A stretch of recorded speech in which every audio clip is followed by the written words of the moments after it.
இப்போது நிறைய பேருக்கு வந்து கர்ப்பப்பையில் நீர் கட்டி இருக்குது அப்படின்னு நம்ம பார்க்குறோம் இல்லைங்களா. அது வந்து ப்ரெக்னென்சி ஆகிறது தடுக்குது, பீரியட்ஸ் வந்து இர்ரெகுலர் ஆக்குது, ஓவர் ப்ளீடிங் வருது. இதுக்கு எல்லாத்துக்கும் காரணமாக இருக்குது.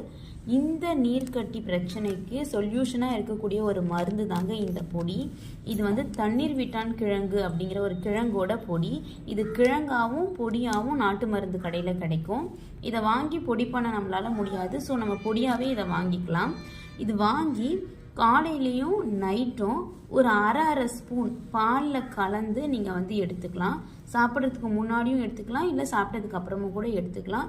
இந்த பீரியட்ஸ் இஷ்யூ எல்லாமே உங்களுக்கு சரியாயிடும், ரெகுலராகிடும் பீரியட்ஸு. அதோட தாய்ப்பால் கொடுக்குற தாய்மார்களுக்கு வந்து தாய்ப்பால் நல்லா ஊறும், நல்ல எலும்பு மூட்டில் இருக்கிற வலியெல்லாம் குறைஞ்சி நல்லா ஸ்ட்ராங்காக இருக்கிறத நீங்கள் வந்து ஃபீல் பண்ணுவீங்க. நோய் எதிர்ப்பு சக்தியை இன்க்ரீஸ் பண்ணும். ஸோ எல்லா ஏஜில் இருக்கவங்களும் இதை எடுத்துக்கலாம்.